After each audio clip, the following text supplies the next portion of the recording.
Assalamualaikum warahmatullahi wabarakatuh. Alhamdulillahirabbil alamin wa bihi nasta'inu ala umuri dunya waddin. Asyhadu an la ilaha illallah wahdahu la syarika lah wa asyhadu anna Muhammadan abduhu wa rasuluh wa la nabiyya ba'dah. Allahumma shalli wa sallim ala hadzal nabiyil karim wa ala alihi wa ashabihi wa man sara ala nahjihi ila yaumiddin.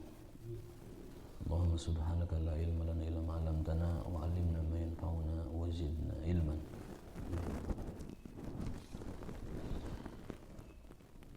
Bab masih tentang bab nikah.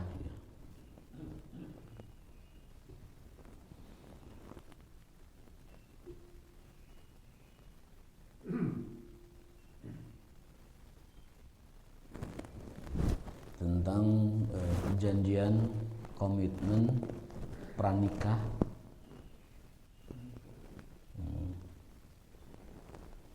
untuk tidak menikah lagi.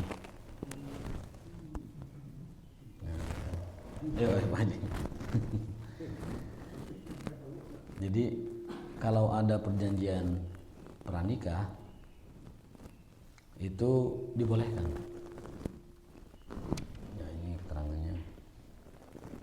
Faslun fi hukmihi fi man syarata li zaujatihi alla yatazawaja 'alaiha. Bab tentang keputusan Rasulullah SAW terkait dengan syarat yang disepakati oleh kedua belah pihak suami istri ya, untuk tidak menikahi yang lain.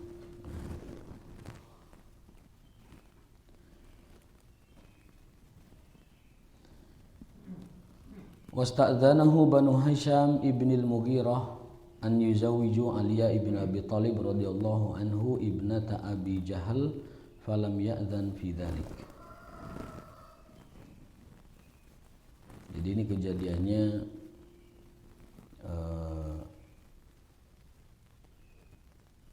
Banu Hisham itu bin Mughirah ya, meminta izin kepada Rasulullah SAW untuk menikahkan anak mereka ibnata Abi Jahal, berarti putri Abi Jahal, agar menikah dengan Ali bin Abi Thalib. Jadi bapaknya memang orang jahat, Abu Jahal, tapi kan anaknya cantik, anaknya tidak ikut dosa bapaknya, beda.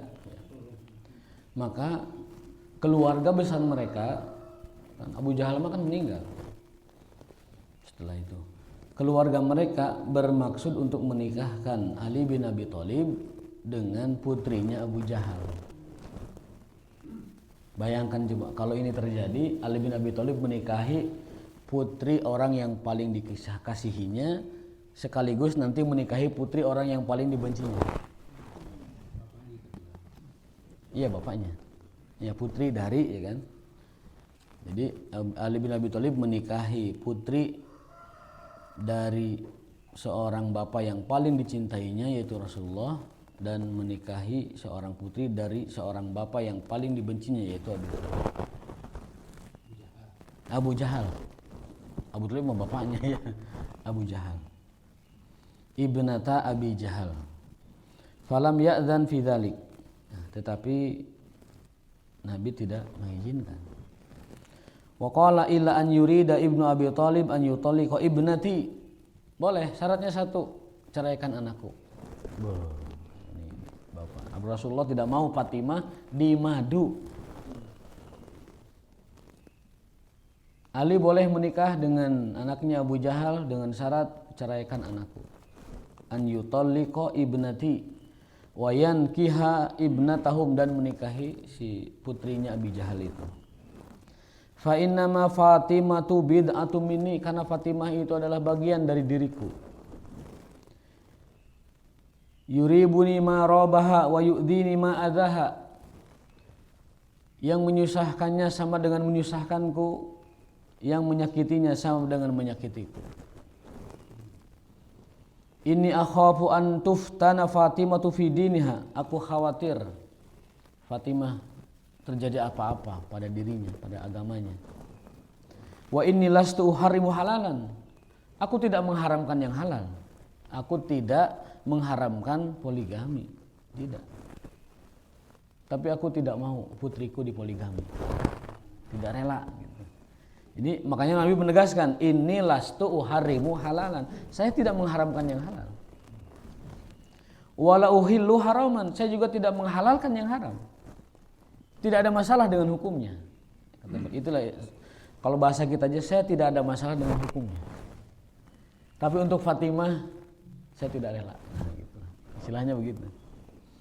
Walakin wallahi, tetapi demi Allah, la tajtami'u bintu Muhammad Rasulillah wa bintu aduwillah fi makanin wahid. Tapi demi Allah, aku tidak rela putri Muhammad utusan Allah digabung, dimadu dengan putri musuh Allah di tempat yang sama. Jadi itu yang memberatkan Rasul di situ. Demi Allah, tidak mungkin atau mustahil putri Rasulullah dikumpulkan dengan putri musuh Allah di tempat yang sama abadan, selama-lamanya. Gitu. Jadi kenapa Rasul menolak putrinya di madu? Satu, itu menyakiti beliau secara perasaan dan beliau tidak bermaksud mengharamkan hukumnya. Yang kedua, mana mungkin juga putri Abu Jahal serumah dengan putri Rasulullah. Itu maksudnya. Kalau pembesar Quraisy pasti cantik. Abu Jahal itu kan ketuanya Quraisy. Sebelum dia mati di Badar, kemudian diganti oleh Abu Sufyan. Dan pemuka-pemukanya Quraisy, ketua pemuka Quraisy pasti cantik.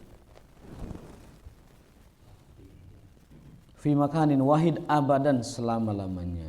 Hadis Bukhari Muslim. Jadi ada dua alasan kenapa Fatimah tidak boleh dimadu. Itu karena Rasulullah SAW tidak mengizinkannya.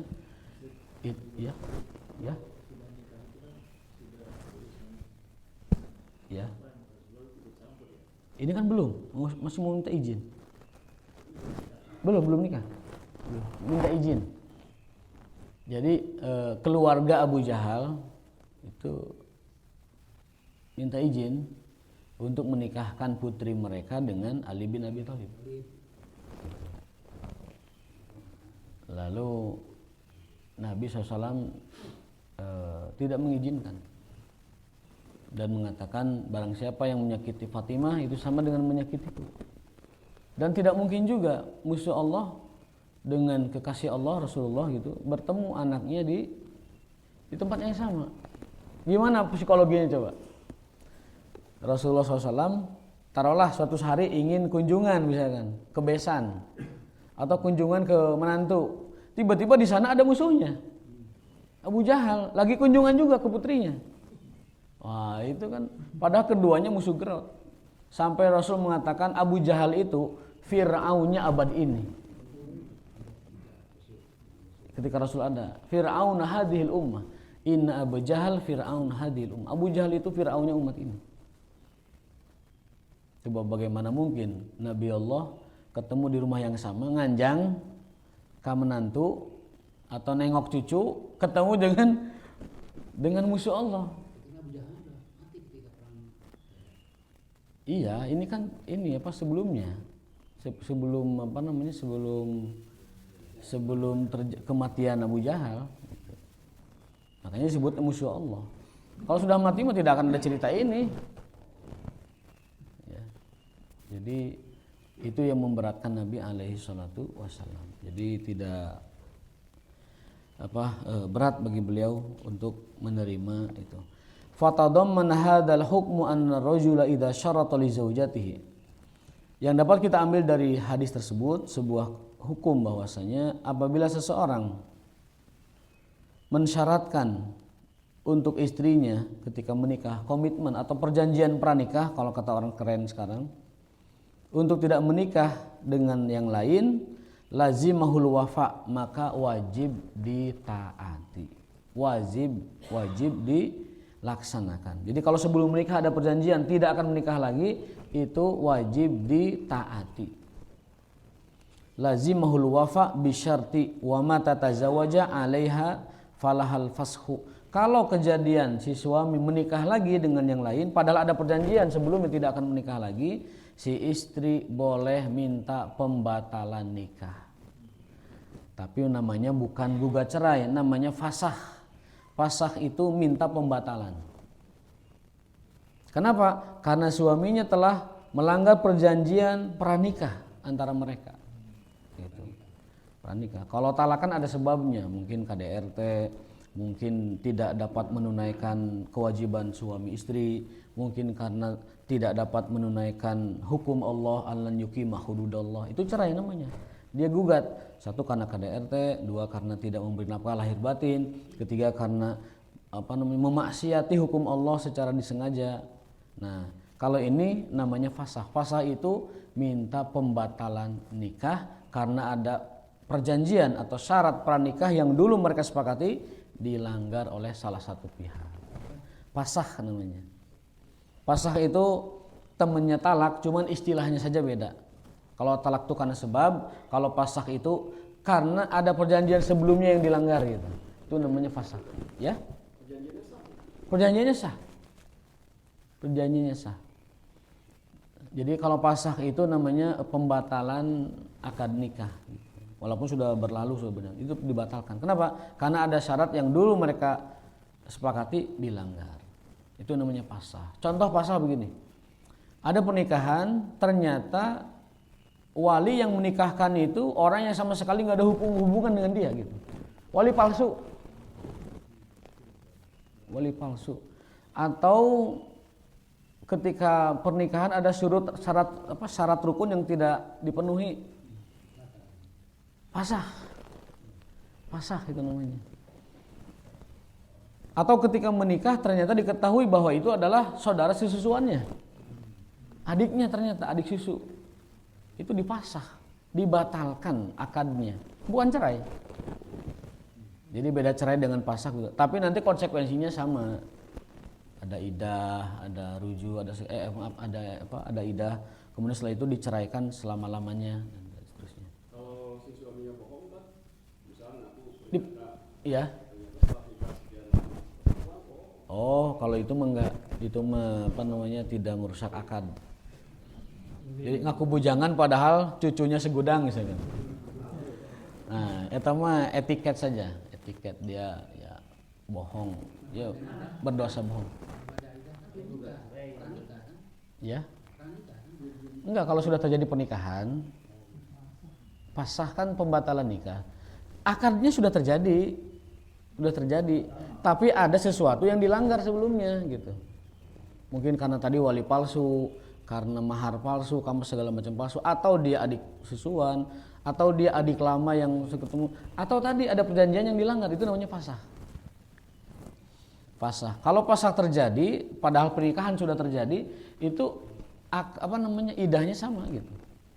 Tapi kalau kasus bohong dari masuk sampai janji, jangan awas loh kalau sampai sudah punya istri, atau kita harus mengubah cerai ini. Ya itu sama. Kalau bohongnya seperti itu, jatuhnya fasakh. Jadi diteruskan mangga, enggak diteruskan juga jalan terus. Tapi bukan bukan perjanjian pranikah. Jadi etiket saja masalah, dia berbohong dosa gitu. Dia berbohong dosa. Karena hakikatnya dalam agama orang yang sudah punya cucu segudang juga boleh menikah lagi kan? Boleh poligami, boleh menambah istri dan sebagainya. Hakikatnya kan gitu. Tidak ada hukum agama yang dia langgar. Hanya secara etiket dia berbohong. Mengaku belum punya istri padahal sudah punya. Itu masalah bohong yang sebaiknya meminta dimaafkan lah. Tapi kalau tadi dia ada perjanjian kedua belah pihak tidak akan poligami setelah nikah, ternyata suaminya poligami, si istri punya hak untuk meminta fasakh, minta dibatalkan pernikahannya. Meskipun sudah terjadi pernikahan, sudah berhubungan, sudah segala macam. Nah, kenapa ada idah? Karena barangkali ketika fasakh istri tersebut sudah digauli, gitu, sehingga rahimnya harus kosong kan. Nah, rahimnya harus kosong itu namanya idah. Kalau dia ada isi berarti tunggu sampai lahir. Setelah nifas baru bisa dilamar oleh yang lain gitu. Kalau tidak ada isi hamil maka dihitung 3 kali suci, 3 kali haid dan seterusnya dan seterusnya. Kalau sudah menopause 3 bulan hitungannya dan lain sebagainya. Kalau udah pasah udah pisah. Pasah tuh pisah. Sama dengan talak cuman istilahnya lain gitu. Kan beda-beda cerai itu. Ada yang hulu. Kalau hulu itu kan ngembaliin mahar. Bahasa hadisnya itu ngembaliin kebon. Jadi si wanita datang kepada suaminya, "Kang, abdi bade nguihkeun mas kawin. Punten cerai abdi." Nah gitu. Itu namanya hulu. Hulu ngembalikan mas kawin gitu. Dulu mas kawin kan suka kebun tanah, kebun kurma gitu. Jadi istilahnya ngembaliin kebun gitu. Diuihkeun di kebun. Ya. Suaminya mau ya tidak terjadi. Tidak terjadi. Nah, kalau masalahnya itu KDRT, maka istri kepada pengadilan agama atau KUA itu namanya tatlik, gugat cerai. Jadi ada gugat cerai atau tatlik, ada hulu ngembaliin mas kawin, ada fasah karena sesuatu hal terjadi pada kerusakan akad. Seperti tadi komitmen yang dilanggar atau ternyata wali palsu atau ternyata ada hubungan darah dan lain sebagainya. Jadi pembatalan alasan hukum atau bahasa kerennya pembatalan demi hukum itu namanya fasah. Gitu. Perceraian karena masalah itu namanya gugat cerai. Kalau perceraian karena ngembaliin mas kawin, maka itu adalah hulu namanya. Ini bagi perempuan. Karena hakikatnya perempuan itu tidak punya hak cerai. Perempuan tidak punya hak cerai, tetapi dia punya hak yang lain. Hak fasah, hak hulu, dan hak tatlik, yaitu gugat cerai. Apa aja tadi yang menyebabkan perempuan boleh gugat cerai? Itu tadi, KDRT. Suami benar-benar bermaksiat kepada Allah. Contohnya mabuk-mabukan, main perempuan tetapi bukan dalam koridor pernikahan, artinya perzinahan begitu. Tidak menafkahi lahir batin sampai membuat istrinya itu madorot. Dia bisa bersabar, tetapi kalau sudah madorot ya bisa minta dipisah. Atau juga karena hilang beberapa tahun nggak balik-balik, Bang Toyib. Bang Toyib, aya lagu nak Bang Toyib. 3 kali purnama, 3 kali lebaran teu balik-balik. Udah KPK. Itu si istri bisa datang kepada pengadilan agama, "Pak, aduh suami saya ini sudah 2 tahun nggak balik-balik. Sudah 3 kali lebaran, 3 kali puasa, 3 tahun berarti kan nggak balik-balik." Nanti si pengadilan mengirim petugas intel untuk mencari, mengecek kemana betul. Nah, kalau ternyata terbukti bahwa itu betul-betul tidak ada, laporan masyarakat sekitar juga tidak ada yang tahu, pengadilan berhak menceraikan mereka in absentia. Itu namanya pengadilan in absentia, diceraikan tanpa kehadiran suami. Batasnya kalau di undang-undang kita 2 tahun. 2 tahun. Ya. Dalam ya. Iya leungit. Kalau leungit teh aya laratan, teh aya informasi. Kemudian WA di pareuman, teh checklist acan misalkan, nah eta gelagat bahwa. Tapi pengadilan tetap harus mengadakan investigasi. Mencari tahu ya petugasnya itu. Kemudian setelah itu kalau memang dipastikan tidak ada. Kalau suami asli nanti balik lagi ketika sudah punya suami baru, tidak berhak. Suami lama tidak berhak mengambil istrinya kembali ketika istri tersebut sudah memiliki suami baru yang diproses oleh pengadilan. Cuman kadang-kadang di kita prakteknya Pak, si istri itu nggak lewat pengadilan.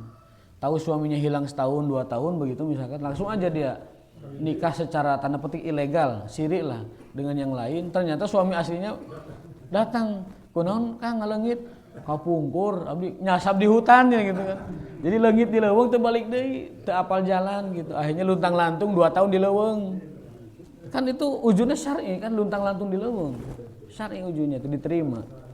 Nah, itu madorotnya kalau perempuan tidak ikut pengadilan dalam barangkali kan. Atau touring terbalik-balik. Touring 2 tahun terbalik-balik. Hayu we terus ke mana gitu kan, nyambung-nyambung. Ya, si Panam akhirnya touring nyasap-nyasap kali itu ke mana, ke Zimbabwe misalkan. Ini geus di dia deui misalkan. Ya.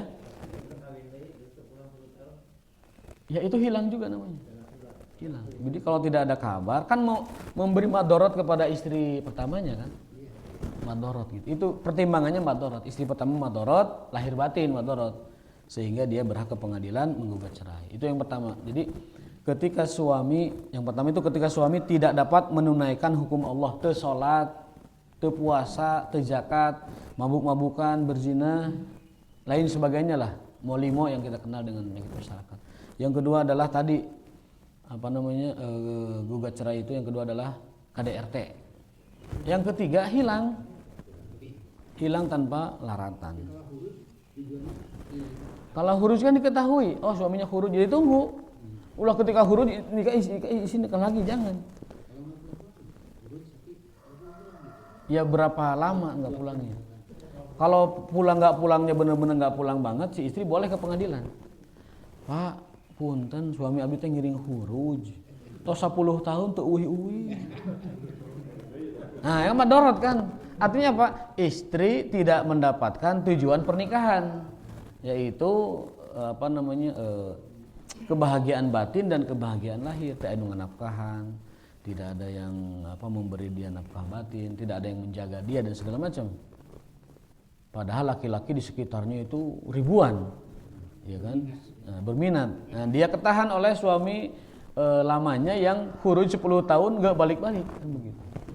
Jadi apapun alasannya hilang itu, bisa hilang karena touring kelamaan, bisa khuruj itu balik-balik, bisa nyasab di leweng, tidak arah pulang sama. Itu namanya tujuan pernikahan tidak tercapai. Kecuali diketahui, misalkan suami merantau ke Belanda buat kerja 4 tahun nanti balik, itu jelas itu. Ada jelas. Atau suami merantau kemana, itu jelas. Kalau tidak ada kejelasan, si istri boleh menghadap. Karena istri itu menurut sebuah asar itu tidak mampu bertahan psikisnya itu lebih dari 4 bulan ditinggalkan tanpa 4 bulan. Sampai ada sebuah syair ketika Umar bin Khattab keliling di kota Madinah, inspeksi ya, itu di balik rumah terdengar seorang wanita bersyair. Syairnya itu laula makhafata rabbi lazulzila hadas sariru jawanibuhu. Andaikan, ya Allah, andaikan bukan takut kepadamu, andaikan aku tidak takut dosa, niscaya ranjang ini akan bergoyang sama orang lain. Ya, Umar kaget ini mendengar, lalu manggil putrinya. Dalam riwayat lain tuh istrinya dipanggil. Berapa lama wanita bisa bertahan dari suaminya ditinggal? 4 bulan, Pak. Oh, ya udah, bikin keputusan. Setiap pasukan yang dikirim ke medan jihad di rolling setiap 4 bulan. Itu keputusan Umar itu. Sebelumnya nggak ada. Jadi setiap 4 bulan tuh tarik. Di perbatasan tarik. Yang lagi jihad tarik, yang lagi futuhat tarik, rolling ganti pasukan lain. Karena itu madorot kepada para istrinya. Kalau dibiarkan terlalu lama ditinggal gitu. Pengalaman saya. Ya. Dalam hukum nikah itu tercantum pada terakhir. Sekiranya dalam keadaan betul-betul Ya. tidak Ya, taklik namanya itu ya. Itu taklik namanya. Sigo taklik namanya. Ya. Boleh kalau disepakati segitu misalkan ya ditepati.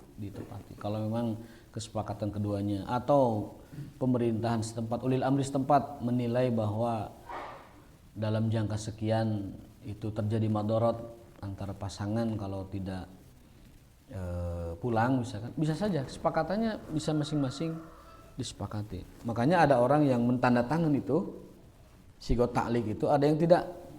Saya emang nggak mau taklik-taklikan. Kalau nanti pada saatnya bercerai ya bercerai gitu, tidak usah ditantangkan dari awal gitu. Ada orang yang tidak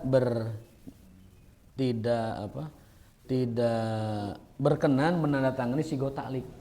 Kan penghulu ku nanya kan, Palebe itu nanya, mau ditaklik nggak sigoh, mau dibaca nggak sigoh takliknya? Nggak usah pak, nggak ditandatangan atau nggak dibacakan, itu ada seperti itu. Ada juga yang ikut, ya itu tergantung masing-masing kalau itu. Tergantung masing-masing, itu namanya taklik. Taklik itu apa? Taklik itu semacam kalau bahasa sekarang mah term and condition. Gitu. Iya, taklik ya, dari kata lain. Dari taklik sendiri artinya apa? Digantung. Jadi syarat ini menggantung. Kalau ini terjadi maka jatuhlah talak satu misalnya. Syarat dan ketentuan seperti itu. Syarat dan ketentuan. Biasanya para lebih membaca, menawarkan apa mau dibaca atau tidak gitu. Tinggal kita memilih, tidak usah pak, berarti nggak ada gitu. Ya berikutnya, ya.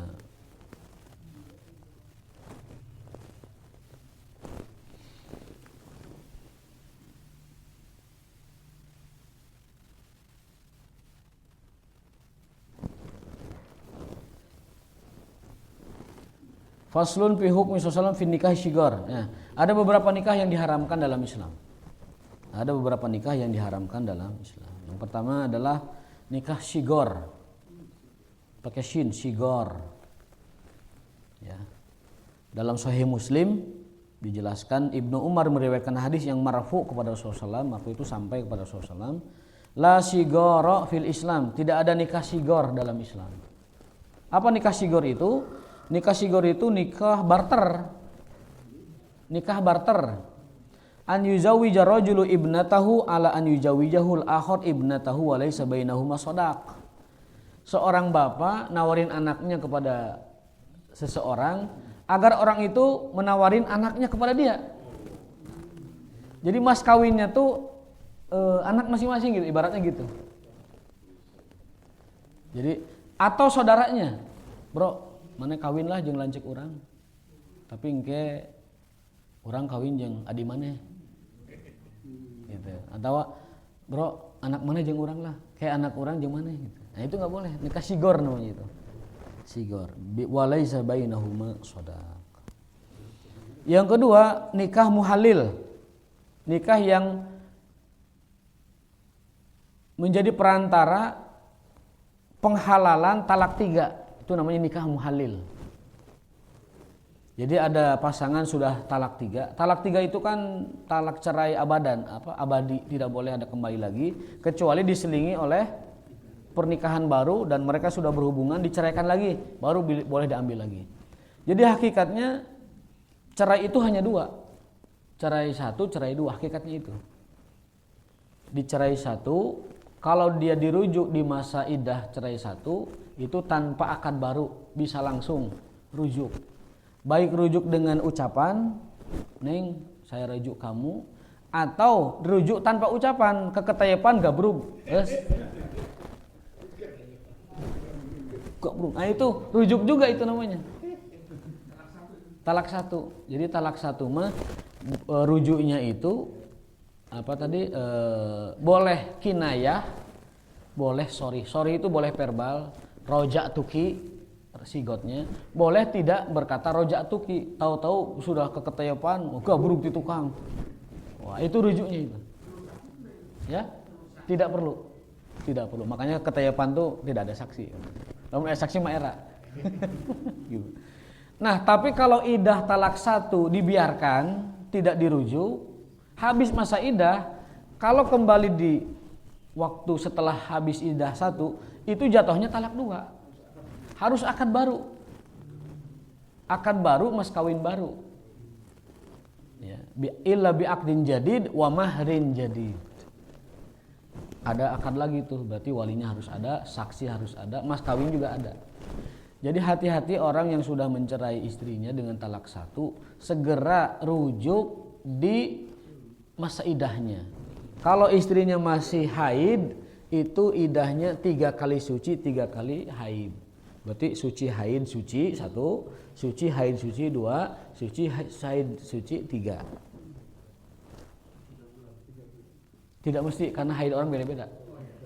Ada yang 9 hari, ada yang bahkan 4 hari. Yang kedua, kalau istri yang dicerainya itu sudah menopause, maka idahnya 3 bulan pas. 3 bulannya 3 bulan Hijriah. Bukan Masehi, Hade. Hijriah. Karena patokan hukum dalam Islam syariah Hijriah semua. Kalau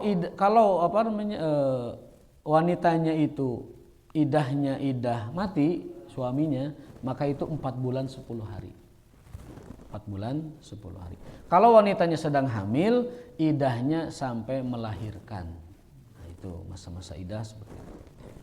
Maka hati-hati dengan istri yang sedang dicerai talak 1, jangan sampai terlambat merujuk.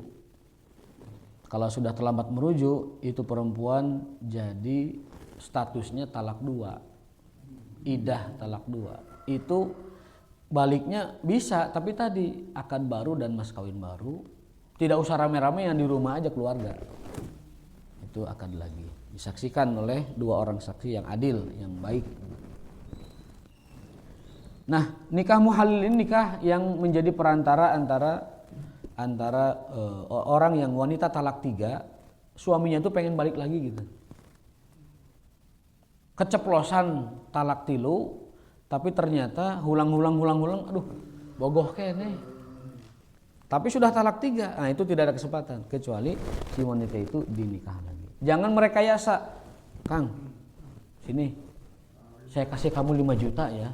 Tolong nikahi istri saya semalam aja, awas semalam ya, semalam. Kade.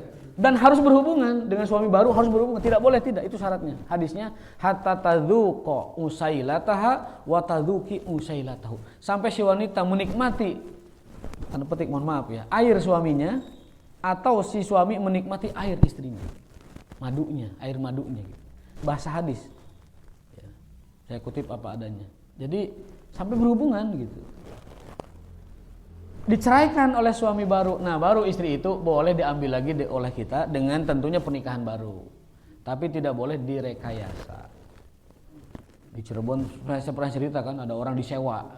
Dibayar 1 juta, kamu nikahin istri saya, mantan istri. Kasih 1 juta.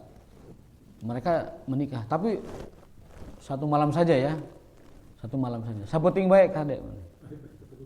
Ai besok hari ditagih teh, waduh nggak bisa Kang, ngeunah, raos, abi nyaman dengan dia, klop gitu. Akhirnya uang 1 jutanya dibalikin, ini aja uang saya balikin. Jadi fakta begitu, tidak boleh ada. Dalam hadis, la'anallahu al-muhallil wal muhallahu. Allah melaknat orang yang mau dijadikan sebagai tadi muhalil, yang menjadi penghalal rekayasa, atau orang yang melakukannya itu, arti mantan suaminya itu, Allah laknat itu. La'anallahu muhalil wal muhallallahu. Dalam hadis sahih. Menjadi itu talak 1, 2, 3 itu kan dari suami itu. Iya. Itu dari ucapan 3 kali atau saya talak 3. Jadi itu memang ada perbedaan pendapat ulama. Di Indonesia yang diambil itu pendapatnya Ibnu Taimiyah, bahwa tidak ada yang namanya talak 3 sekalian. Sekaligus tidak ada. Indonesia menganut pendapat Ibnu Taimiyah bahwa talak itu tadi satu-satu gitu. Ya, kebutuhan nasional. Kalau ngambil pendapat selain ini, mungkin secara kependudukan itu akan ada masalah demografi lah atau apa gitu. Pertimbangannya kalau pemerintah itu pertimbangannya maslahat. Contoh dalam undang-undang perekonomian kita, kebanyakan yang diambil itu pendapat Abu Hanifah dalam undang-undang zakat. Ya, buktinya zakat fitrah boleh pakai uang kan? Itu pendapat Abu Hanifah. Satu-satunya orang yang berpendapat zakat fitrah boleh pakai uang itu hanya Abu Hanifah. Jumhur dikesampingkan di undang-undang zakat kita. Kenapa? Karena secara maslahat watoniyah yang paling memungkinkan diterapkan di Indonesia fikih Hanafi dalam ekonomi dan zakat. Gitu. Undang-undang Bajnas juga sama, kebanyakan ngambil pendapat Abu Hanifah, jumhur dikesampingkan. Karena jumhur itu prinsipnya tidak ada zakat kecuali yang ditekskan oleh dalil. Kalau Abu Hanifah enggak, setiap yang dikeluarkan oleh bumi rezeki Allah ada zakatnya. Yang diambil yang Abu Hanifah. Maka lebih luas fikih zakatnya. Dan seterusnya dan seterusnya. Nah, ini nikah sekaligus 3 di Indonesia tidak diakui karena bukan mazhab yang itu yang diambil. Jadi talak itu di Indonesia satu-satu gitu, demi kemaslahatan warga negara. Ya, demi kemaslahatan warga negara. Tapi kalau pendapat yang lain, talak 3 itu terjadi. Ini kolaborasi yang menurut saya bagus ketika para pembuat regulasi mengambil pendapat yang pendapat yang kita boleh katakan bijaksana lah dalam hal ini demi kemaslahatan warga negara. Jadi pernikahan muhalil tadi yang menjadi perantara atau penghalal seseorang yang sudah ditalak 3 menjadi hal kembali itu diharamkan oleh hadis Nabi SAW dalam riwayat Turmudi dan juga dalam riwayat Ahmad serta riwayat-riwayat yang lainnya. La'ana Rasulullah SAW al-muhallil wal muhallal lahu. Ibnu Mas'ud meriwayatkan hadis tersebut. Rasulullah melaknat orang yang mau diajak rekayasa pernikahan talak 3 dan orang yang menyuruhnya, itu dua-duanya kena laknat. Gitu. Yang kedua, yang ketiga, yang diharamkan pernikahan dalam Islam itu nikah mut'ah. Wa amma nikahul mut'ah fa fi sahihaini an Ali bin Abi Thalib radhiyallahu anhu anna Rasulullah harrama mut'atan nisa. Rasulullah SAW dalam hadis Bukhari Muslim telah mengharamkan nikah mut'ah selama-lamanya. Itu hadisnya Bukhari Muslim. Wa hadza tahrim innama kana ba'dal ibah. Dulunya boleh mut'ah itu. Dulu nikah mut'ah itu boleh. Ketika pasukan pergi ke berbagai wilayah, itu kan mereka di sana berdiam bisa 2 bulan, 3 bulan. Maka dibolehkan tuh mut'ah dulu. Sok narikah mut'ah 2 bulan, 3 bulan we. Nah, ketika pulang dari peperangan Bani Mustalik, Nabi bersabda, "Inni haramtul mut'ata ila yaumil qiyamah." Mulai saat ini dan seterusnya sampai hari kiamat, aku haramkan pernikahan mut'ah. Jadi kalau di antara umat Islam ada yang masih berpendapat nikah mut'ah itu boleh, itu berarti mendasarkan pendapatnya kepada pendapat dahulu yang sudah dimansuh, yang sudah dihapus. Ya.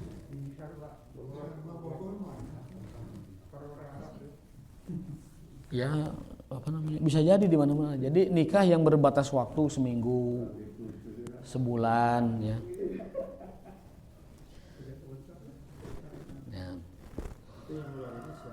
Ya.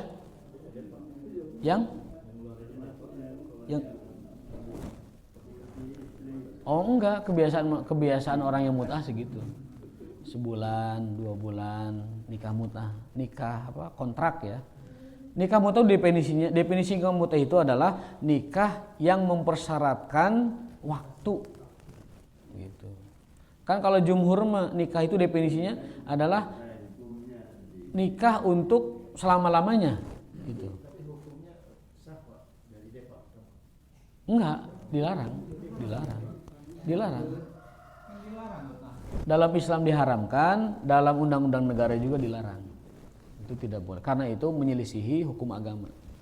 Kalau ada pendapat, sekarang tadi, kalau orang yang berpendapat nikah mut'ah masih boleh, itu berarti dia tidak paham bahwa nikah mut'ah sudah dimansuh oleh Nabi, sudah dihapus.